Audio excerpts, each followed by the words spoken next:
A new space trading management game is soon seeing the light of day in public with an upcoming public free playtest. And they, Spiral Up Games, sponsored me to showcase what they've made. This is Stellar Trader.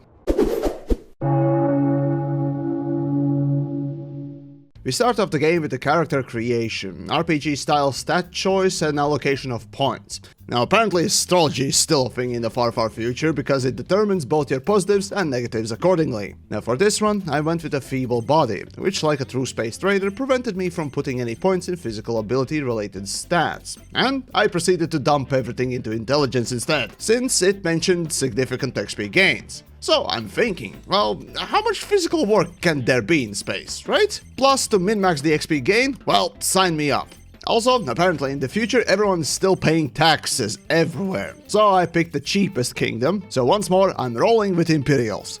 Then I'm given my first ship, then told to head to nearby starport as part of the sign the release forms for my newly acquired ship. So, off to the races I go. As I plot my route, I select the target and press Go button.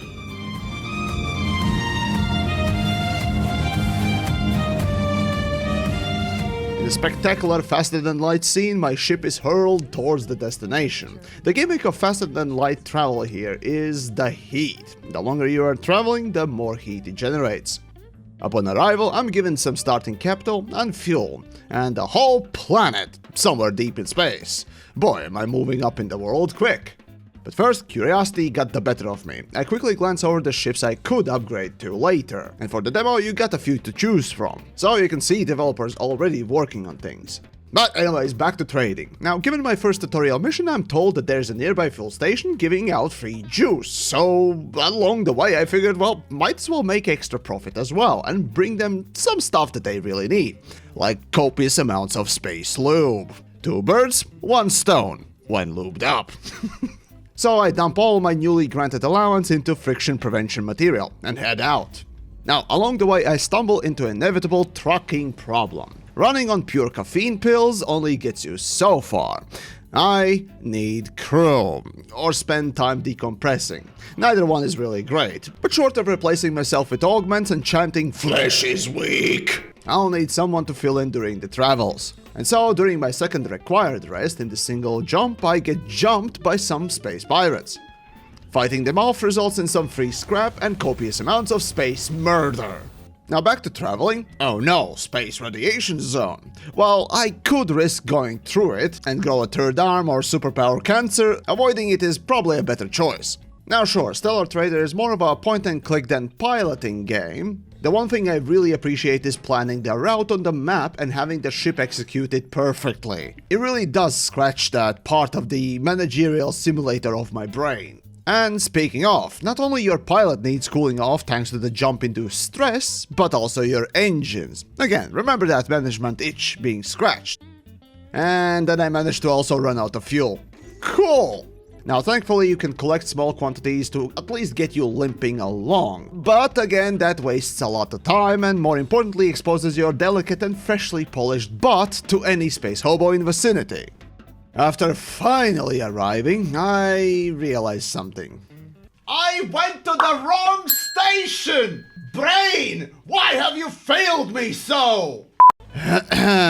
Finally getting to the right station this time, got my fuel and got a few level ups along the way. And I managed to spot a grammar mistake in the description of eloquence skill, and a few other places as well. But okay, this first of all is a very early demo version of the game, and the game itself is not made by native English speakers. In fact, the development team, 10 people strong, come from Singapore, and the reason they sponsored the video is to let you know that the game's playtest is taking place at the end of October up until the end of November. So, you can check out the game for yourself. Seriously, go look it up, I'll have the Steam link in the description as well.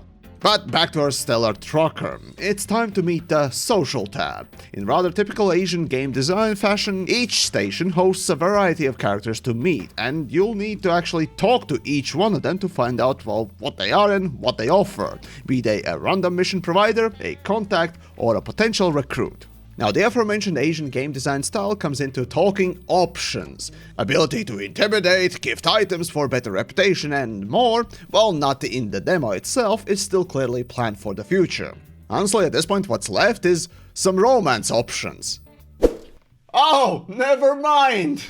Although not yet implemented into the demo, these additional talking options planned for the future could open up some interesting RPG elements. Anyways, after finding the cheapest recruit, she rejects me. What, is my peak spacer physique not good enough? Fine, second choice it is. The random chick that doesn't really like me. Yeah, that'll make for a good crew, right? Right? Now, before I leave, I need to distress my pilot, so off to recreation area we go. Yep, that's an Asian game, alright, and I approve. Only to realize that was a mini-game. Oh crap. Now, after traveling around and picking up a few missions and delivering some half-finished batches of required quantities, and almost exploding due to ignoring gamma-ray wave warnings and constant pirate attacks during repairs, I finally get some money to upgrade the ship. But before that, time to relieve some stress. Die! Die! Die!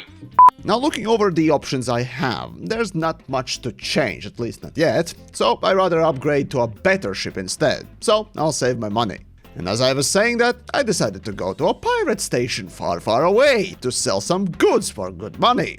Now, the way there was filled with some minor turbulations, and even the rogue planet flying by, which was pretty. However, the arrival led to a less pleasant realization. The station does not sell any fuel!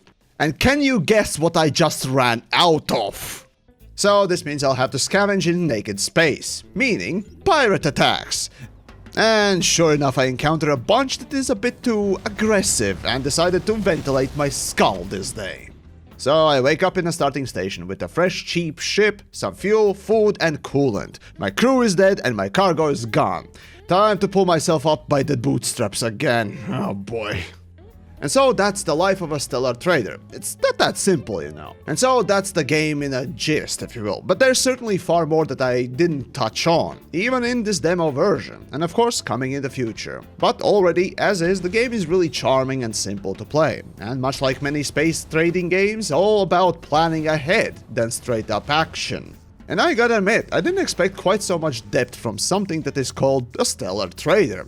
Usually trading is more methodical, but random events, juggling the crew's statuses, using RPG elements and occasional random events and several minigames. Die, die, die, die! Let alone the warp speed visuals, all are really neat collection. But what about that planet I was given, you ask? Well, that you probably should check out for yourself, as the play space for Stellar Trader is not as small as that one system. So, like I said, starting from the 30th October, the game is having a playtest for everyone. So go check it out, I'll have the link down below. Big thanks of course to Spiral Up Games for sponsoring the video.